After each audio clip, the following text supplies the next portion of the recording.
안녕하십니까. 급변하는 통상 환경 속에서 대한민국의 새로운 모멘텀을 제시할 모멘텀 팀의 고영빈, 오수연, 김태은, 조민석입니다. 저희는 전국 최다수상 고려된 토론 동아리 보라노란에서 모인 팀으로 팀명 모멘텀은 대한민국 통상 정책이 나아갈 길에 대한 새로운 추진력을 제시하겠다는 뜻을 담고 있습니다. 이번 통상정책 토론대회에서 탄탄한 논리적 정합성과 정확한 자료에 입각하여 대한민국 통상정책의 미래를 대학생의 시각에서 창의적으로 모색해보겠습니다. 감사합니다.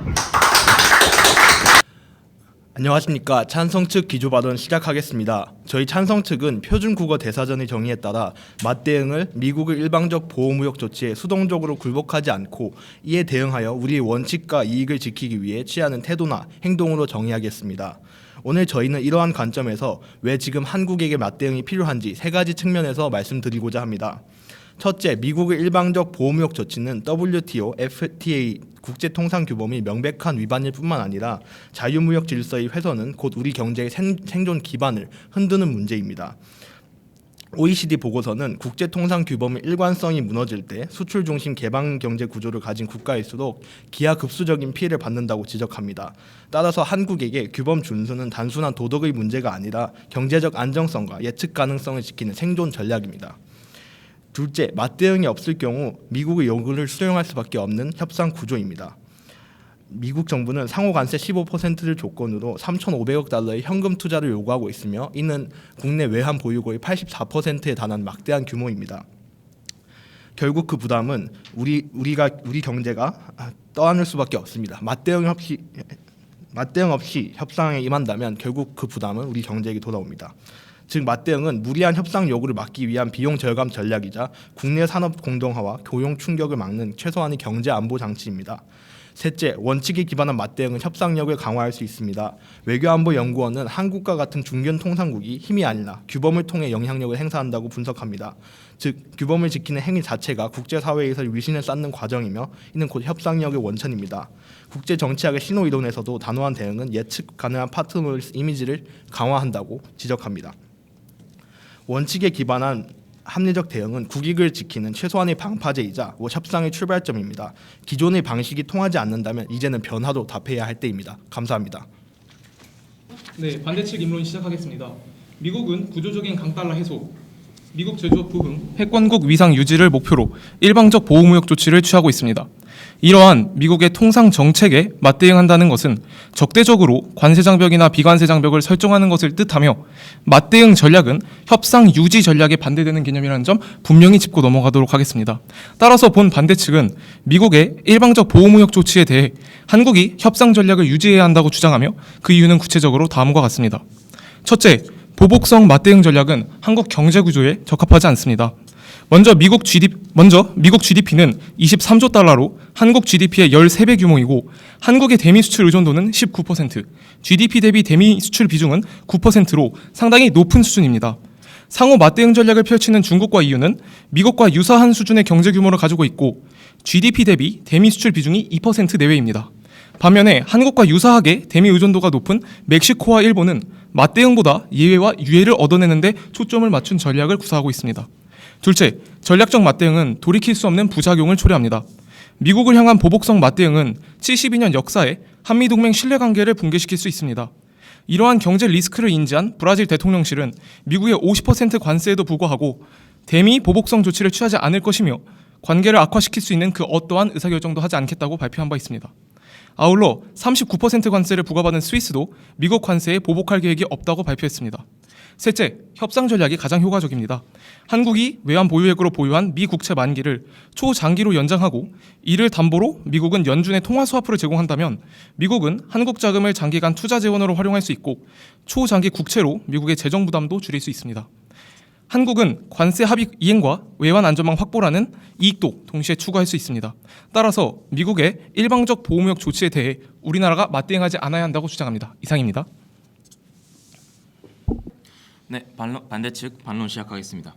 현대경제연구원에 따르면 한국의 대미 수출 의존도는 19%에 육박하고 GDP 대비 대미 수출 비중은 9.4%로 상당히 높은 수준입니다. 상호 맞대응 전략을 펼치는 중국과 EU는 GDP 대비 대미 수출 비중이 2% 수준입니다. 아울러 중국은 14억 인구의 내수 시장을 이유는 5억 인구의 단일 시장이라는 거대 시장 파워가 있지만 한국은 GDP 대비 수출 비중도 높은 수준이고 거대 시장 파워 또한 없습니다. 이러한 한국의 경제 구조에 보복성 맞대응 조치가 타당하다고 생각하시는지 질문드립니다. 첨언 드리겠습니다. 네, 질문하겠습니다. 찬성 측은 유럽이나 중국처럼 맞대응해야 한다고 주장을 하지만 그 주장은 비슷해 보이는 상황을 단순히 넘겨짚는 일반화의 오류에 불과합니다. 유럽과 중국은 각각 경제 블록의 중심 국가이자 공급망의 상위 노드에 있습니다. 이들은 내수 시장이 활성화되어 있을 뿐만 아니라 미국과의 무역 갈등에서도 상호 의존도가 서로 높기 때문에 일정 수준의 보복 조치를 하더라도 미국이 협상의 우선권을 양보할 수도 있는 그런 구조적인 힘을 가지고 있습니다. 반면 한국의 상황은 어떻습니까? 유럽, 중국과 달리 중간 기술국이자 개방형 수출경제 체제를 띠고 있습니다. 미국 시장 의존도가 높고 첨단 기술, 안보, 금융 등에서 미국과의 협력 없이는 단기간 내 공급망 자립이 불가능한 상황입니다. 즉 유럽의 CBA이나 중국의 맞대응은 자립적 대응이지만 한국이 그대로 모방할 경우 고립적 대응이 될 위험성이 크다는 부분도 짚어드리겠습니다. 결국 핵심은 남들도 하니까 우리도 하자가 아니라 우리 상황에서 무엇이 실질적으로 국익에 유리한가를 이익 형량해야 한다고 생각을 합니다. 우리에게 필요한 건 맞대응이 아니라 공급망 내에서의 협상력 강화와 다층적 연대라는 점 짚어드리겠습니다. 첨언하겠습니다. 네, 첨언하겠습니다. 뿐만 아니라 한국과 미국은 단순한 무역 파트너가 아니라 중요한 외교 안보 동맹이기도 합니다. 그 신뢰가 흔들리면 통상 이익보다 더 크고 돌이킬 수 없는 그런 외교적 손실이 생기지 않겠습니까? 먼저 찬성 측 자유 발언 시작하도록 하겠습니다. 먼저 반대 측에서 맞대응이란 협상 유지를 지속하는 것이라고 말씀해 주셨습니다. 하지만 저희 맞대응 찬성 측에서도 협상 유지를 하지 않아야 된다고 주장하는 것은 아닙니다. 먼저 맞대응하지 않는 것을 저희는 대화나 협상 자체를 부정하는 것이 아니라 상대의 일방적 조치에 아무런 압박 수단 없이 협상 테이블에 앉는 것 자체가 곧 굴복과 다름없음을 지적하는 것입니다. 실제 국제통상법에서도 상대국의 불법적 조치에 대한 대응으로 반드시 동일한 수단이나 분야에서 대응해야 된다는 제한을 두지 않으며 제3국의 협의 참여를 명시함으로써 동맹국의 연대라든지 외교적 병행 압박과 같은 협상적 조치 또한 규범 내 맞대응으로 인정하고 있습니다. 더불어서 맞대응은 오히려 협상을 조기 타결로 이끌 수 있는 수단입니다. 저희 찬성 측은 맞대응을 협상과 병행함으로써 오히려 협상 기간을 단축시키고 협상을 유리한 방향으로 이끌어내는 방안을 말씀드리고 있는 것입니다. 또한 국력 차이와 한미의 특수한 안보 관계를 언급해 주셨는데 캐나다의 사례와 같이 한국과 경제 규모가 같고 미국에 대한 수출 의존도가 높은 국가 또한 미국 상대 WTO 분쟁을 제기하여서 해결한 전례가 있으며 동맹의 악영향 없이 항호 합의로 종결하였습니다. 실제 한국 또한 세탁기 세이브가드 사례를 통해서 미국에 맞대응을 하였으며 그것을 통해서 일정한 효과를 거둔 바 있습니다. 첨언하겠습니다. 네, 이어서 협상에 대한 부분을 말씀드리도록 하겠습니다. 맞대응의 부작용을 말씀해 주셨는데 부작용과 협상력 강화 효과는 대체 관계입니다. 현재 협상 장기화가 되고 있는 주된 이유는 미국의 단독 행동, 즉 저희의 논제인 일방적인 보호무역 조치에 대한 정당한 압박이 없기 때문입니다. 반대 측은 맞대응 없이 협상이 빨리 끝난 사례를 제시해야 하나 이는 현실적으로 존재하지 않습니다. 네, 반대 측 답변 드리겠습니다. 우선 찬성 측은 맞대응의 협상력을 높인다고 말씀을 하셨지만 협상력은 단순히 강경한 태도나 보복 조치에서 나온 것이 아닙니다. 협상력의 핵심은 결국 상대가 우리를 신뢰할 수 있는 파트너를 보는가, 그리고 우리가 국제 규범과 시장의 신뢰를 얼마나 확보하고 있는가에 달려 있습니다. 지금처럼 글로벌 공급망이 촘촘하게 연결된 시대에서는요, 한 번의 보복이 단순한 외교 제스처가 아니라 신뢰의 훼손, 시장의 불안, 그리고 동맹 내 균열로 이어질 수 있습니다. 결국 맞대응은 협상의 카드를 늘리는 게 아니라 협상의 테이블을 흔드는 것이 되는 것이지요. 실제로 2018년 미중 무역 분쟁에서 중국은 보복 관세로 대응을 했지만 결과는 어땠습니까? 미국의 기술 제재는 더 강화되었고 중국은 반도체, AI 분야에서 장기적 피해를 입었습니다. 이렇듯 찬성 측 논리는 감정적 대응을 전략인 양 포장했을 뿐 실제로 국익을 지키는 전략이라 보기는 어렵습니다. 첨언하겠습니다. 네, 첨언하겠습니다. 그리고 어떻게 맞대응하실 것인지 사실 입론에서 찬성 측에서 입증하실 책임이 있었지만 구체적인 맞대응 전략에 대해서 들어가 없다는 점 먼저 짚고 넘어가도록 하겠고요. 그래서 혹시 맞대응을 한국과 경제 구조와 유사한 국가가 실제로 맞대응한 사례가 있는지 질문드리고 싶습니다. 앞서서 저희는 입론에서부터 대한민국과 GDP 규모가 2조 달러로 유사한 브라질의 사례를 검토해서 답변드린 바가 있습니다. 브라질은 오늘은 트럼프 대통령이 브라질에 대한 50% 관세 부과 방침을 발표하자 이에 대해서 대응하겠다, FTA에 제소하겠다라고 했지만 실질적으로 8월 13일에 철회한 바가 있습니다. 이것이 상징하는 바가 뭐겠습니까? 결국 맞대응 조치를 할 경우 미국의 일방적 보호무역 조치뿐만이 아니라 이에 상응하는 더 플러스 알파인 보복성 대응이 있을 수 있다는 점을 저희는 지적을 드리는 것입니다. 결국 맞대응은 막대한 부작용을 초래하기 때문에 브라질도 한 수 물러선 것인데 미국이 일방적 보호무역 조치를 취하니 적대적인 보복성 맞대응을 한국이 수행하자고 주장하시는 것이야말로 이 논리적 근거가 어디서 도출되는지 궁금하고 실제로 이것이 실현 가능한 전략인지 구체적인 전략으로 입증해 주시면 감사하겠습니다. 이상입니다. 네, 답변 드리도록 하겠습니다. 일단 첫 번째로 맞대응은 계속 적대적 보복 전략이다라고 프레임을 쓰고 계신데, 일단 저희 입장에서 맞대응은 상대의 어떤 태도나 행동에 대하여 적절하게 조치를 취하면서 겨루면서 버틴다는 것을 의미합니다. 이것은 표준 국어 사전에서도 이제 충분히 근거한 내용들입니다. 그렇기 때문에 계속 적대적인 보복, 우리가 계속 마치 미국과 싸우는 것처럼 이야기하는 것은 저희 주장을 호도하는 것이라고 생각합니다. 그리고 맞대응의 사례 같은 것을 얘기해 주셔서 답변 드리도록 하겠습니다. 캐나다, 아까 저희가 이전에도 말씀드렸는데 아마 놓치신 것 같습니다.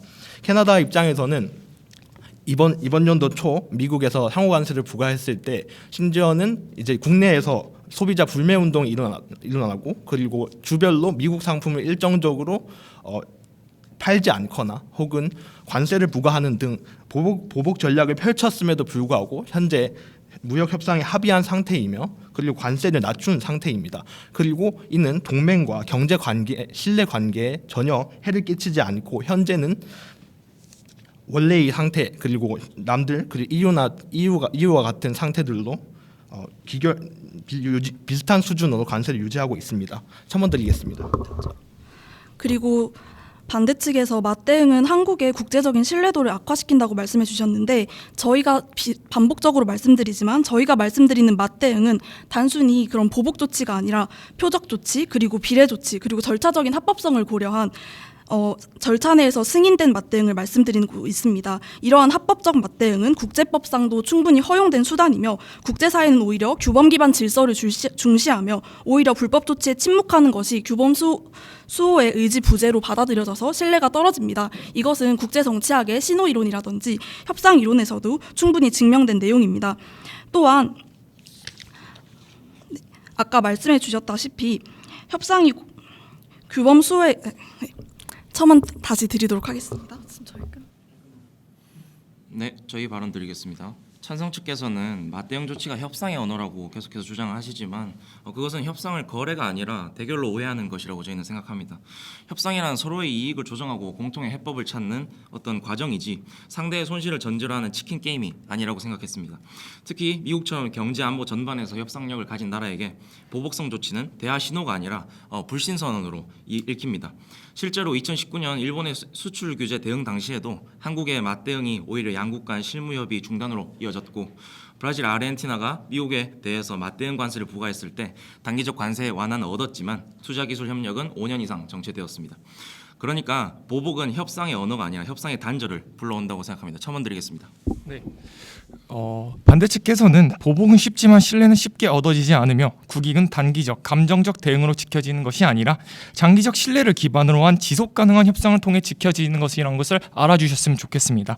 그렇다면 찬성 측은 우리가 어렵게 쌓아온 한미 간 신뢰를 맞대응을 결코 훼손하지 않을 것이라 정말 확신하십니까? 뿐만 아니라 앞서 WTO에 대해서 말씀을 해주셨는데, 제가 알기로는 보편 관세가 아니라 표적 조치는 상당히 규범을 위반할 소지가 다분하다고 생각을 하는데, 이에 대해서는 어떻게 생각하시는지도 궁금합니다. 네, 이어서 첨언하겠습니다. 그리고 계속해서 맞대응에 대해서 구체적인 용어 정의를 해주시고 계신 것 같습니다. 하지만 미국의 보호무역에 대한 이후의 맞대응 전략을 다룬 논문을 살펴보면요, 실제로 미국의 통상 정책에 맞대응한다는 것은 적대적으로 관세 장벽이나 비관세 장벽을 설정한다고 구체적으로 용어 정의한 바가 있고, 그리고 관련된 학자께서는 맞대응 전략은 사실 협상 유지 전략에 반대되는 개념이기 때문에 혹시 그렇게 맞대응 전략을 정의하시는 것 자체가 혹시 학설의 통서용과는 다소 어긋나는 부분이 있는 것은 아닌지 질문드릴 수밖에 없을 것 같습니다.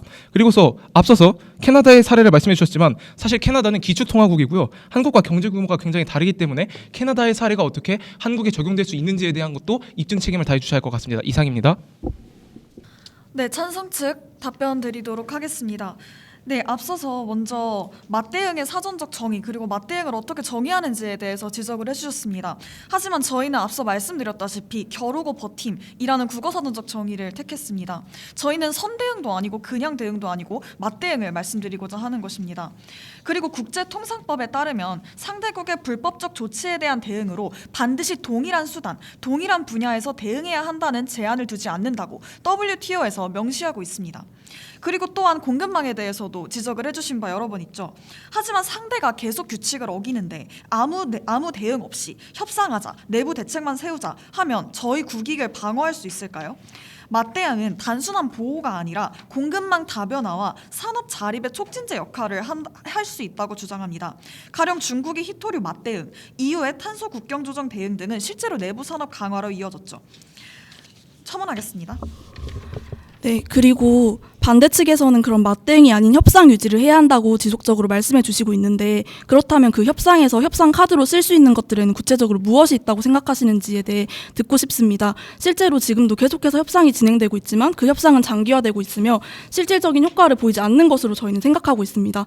따라서 반대 측에서 정말 협상 유지를 강력하게 생각을 하신다면 맞대응을 통해서 협상력을 얻는 것 외에 어떤 방식으로 미국을 자극하지 않고 협상력을 강화할 수 있으며 그것 협상 카드로 쓸 수 있을지에 대해서 구체적인 설명을 듣고 싶습니다. 그리고 아까 안보적인 측면에서도 말씀을 해주셨는데, 실질적으로 안보적인 측면에서는 저희는 미국과 한미 방호 조약을 맺고 있으며 이것은 1953년도부터 국내법적으로 인정된 조약입니다. 더불어서 미국에서는 국방 수권법을 제정하였고, 이것은 대통령이 단기 통상 갈등 때문에 주한미군을 감축하려고 해도 결과적으로는 의회의 승인과 국방 장관의 보증을 받아야 되는 그러한 제도입니다. 이 부분에 대해서도 어떻게 생각하시는지 답변 주시면 감사하겠습니다. 네, 답변 드리도록 하겠습니다. 저희는 앞선 이론 세 번째 논거를 통해서 한미 무제한 통화 스와핑을 통해 가지고 구체적인 대응 전략을 말씀드린 바가 있습니다. 그리고 앞서 미국 같은 경우에는 스티븐 미란 보고서에 입각한 턴베리 체제의 확립과 그리고 트럼프 라운드의 연속성을 강조하고 있습니다. 실제로 과거에는 닉슨 쇼크로 인해 가지고 브레턴 우드 체제가 붕괴된 바가 있습니다. 지금은 뉴 노멀 시대라는 점도 강조드리도록 하겠습니다. 그리고 앞서서 이런 안보적 측면을 질문해 주셔가지고 안보적 측면에 대해서 답변드리도록 하겠습니다. 미국을 향한 보복성 맞대응은 결국 72년 역사에 한미 동맹 신뢰관계를 붕괴시킬 수 있다고 본 반대 측은 주장을 하는 것입니다. 스티븐 미란 백악관 CEA 위원장은 이 미란 보고서를 통해서 미국이 고율 관세 부과에 적대적으로 맞대응하는 국가에 대해서 미국의 안보 우산을 처리하는 액션 플랜을 구체적으로 밝힌 바가 있습니다. 또 트럼프 정부가 이번 달 공개한 새 국방 전략에서 1950년 6.25 전쟁 원인 중 하나로 지목된 에치슨 라인 적용이 대두될 수 있다고 일본 니케이 신문이 보도한 바도 있는데요. 대중 아시아 방어선 시나리오에서 대만, 한국, 일본 각 국가가 배제된다면 이것은 안보에 커다란 위험이 나오는 것은 아닌지 질문드리고 싶고, 또 대중 리스크와 이러한 대북 리스크는 어떻게 해소하실 것인지 그 리스크 해소 방안에 대해서 구체적으로 입증해 주셔야 할 것 같습니다. 첨언하겠습니다. 네, 반대 측 답변하겠습니다. 우선 뭔가 오해가 있는 것 같아서 바로잡고 가고자 합니다. 찬성 측은 맞대응 조치가 WTO 규정 안에서 합법적이라고 주장하셨습니다. 하지만 실제로 WTO 협정은요, 상대국의 조치가 명백히 위법하다는 판정이 있어야 보복이나 상응 조치를 허용합니다. 이후 일본이 공식 제소보다는 외교 협상을 선택한 이 같은 현황에서 한국이 독자적으로 비관세 장벽이나 보조금 조치를 시행한다면 WTO 체제상 불법 보복으로 분류될 위험이 다분하고, 다른 교역 상대국이 우리를 상대로 제소도 할 수 있습니다. 그렇다면 합법적 맞대응이라는 찬성 측의 주장은 법적으로 어떤 근거 조항을 바탕으로 하는 것인지 여쭙고 싶고요. 뿐만 아니라 만약 미국이 우리 조치를 WTO에 역제소할 경우 그 법적 정당성을 끝까지 방어할 수 있는지, 또 외교적으로도 미국이 한국이 규범을 어겼다는 프레임을 만들면 오히려 더 어렵게 되는데 그거에 대한 구체적 대응 방안이 있는지 여쭙고 싶습니다. 네, 먼저 미국의 보호무역 조치가 정당하다라고 주장해 주셨는데, 그 부분에 대해서는 너무나도 자명하게 현재 미국의 보호무역 조치는 가트 제1조 최애국 대우 그리고 가트 제3조 내국민 대우 원칙을 명백히 위반하고 있으며, 이는 WTO 판례에서도 미국이 철강 알루미늄 관세를 안보 목적이라 주장하며 정당하다고 주장했지만 이미 패널은 전시 또는 국제질서 붕괴에 준하는 비상 상황이 아님이라며 위반 판정을 내린 바 있습니다. 더불어 다수의 전문가들도 미국의 조치는 명백한 규범 위반이며 규범 왜곡이라고 평가하고 있습니다. 윤영관 전 외교부 장관, 그리고 허정 서강대 경제학과 교수, 그리고 최동두 국제통상 전문 변호사 또한 이러한 미국의 조치는 명백한 국제 규범 위반이라고 평가한 바가 있습니다. 더불어서 한미 상호 방호 조약에 관한 부분에서도 더 구체적으로 말씀드리겠습니다. 저희가 말씀드리는 부분은 그렇게 불확실적으로 예측적으로 한미 동맹이 흔들릴 수 있다라는 가능성만으로 이것을 망설여서는 안 된다라고 말씀드리는 것입니다. 말씀해주신 부분에 있어서는 한미 상호 방호 조약이 흔들릴 수 있다라는 가능성 정도만 말씀을 해주시고 있는 것 같은데, 저희는 법적으로 탄탄하게 맺어진 한미 상호 방호 조약과 국방수권법이라는 조약, 법률, 의회 견제의 3중 안전장치 구조로 대통령의 의사보다는 여러 가지 기관이 합쳐져서 법적 조직적으로 연결되어 작동되는 제도적 동맹에 대해 말씀드리고 있는 것입니다. 첨언 드리겠습니다. 네, 그리고 협상에 대한 무제한 통화 수합을 얘기해 주셨는데, 무제한 통화 수합은 우리 정부에서 제시한 바가 있지만 현재까지 협상은 고착 상태이며, 그리고 3,500억 불 투자로 인한 관세 부담, 그리고 막대한 대미 투자로 인한 국내 산업 공동화, 그리고 미국 지나친 해외 투자 유출로 인한 미국 내 시장에서의 투자 비효율성 같은 것은 고려되지 않은 수준이라는 것을, 그리고 이러한 부작용을 어떻게 해결할 것인지도 제시해 주시면 감사하겠습니다. 네, 저희 측 답변 드리겠습니다. 먼저 안보 위협은 실제한다는 점 저희 측은 강조드리고 싶고요. 찬성 측이 말하는 맞대응이 예를 들어 비관세 장벽이든 산업 보조금이든 결국 미국이 우리를 불신하게 만들 위험이 있다는 것은 매한가지라는 점 강조드리고 싶습니다. 이런 상황에서 협상을 통한 외교적 해결보다 맞대응으로 얻을 이익이 확실히 더 크다고 단언하실 수 있으신지 구체적으로 입증 부탁드리겠습니다. 첨언 드리겠습니다. 네, 첨언하겠습니다. 아울러서 백악관 경제자문위원회 위원장인 스티븐 미란이 발표한 이 글로벌 무역체계 개편을 위한 사용 설명서에 입각해서 미국이 사실 이러한 일방적 보호무역 조치를 취하고 있는 것인데, 이러한 그 보고서에 입각해서 말씀을 해주시는 것이 아니라 오히려 반대되는 과거의 FTA 규범이라든지 우루과이 라운드에 입각해서 기반하는 것이야말로 현재 뉴노멀 시대를 제대로 직시하지 못하는 것 같습니다. 또 이어서 저희가 좀 답변 드릴 부분이 한미 통화 스와프에 대해 질문해 주셔서 이 부분 답변 드리도록 하겠습니다.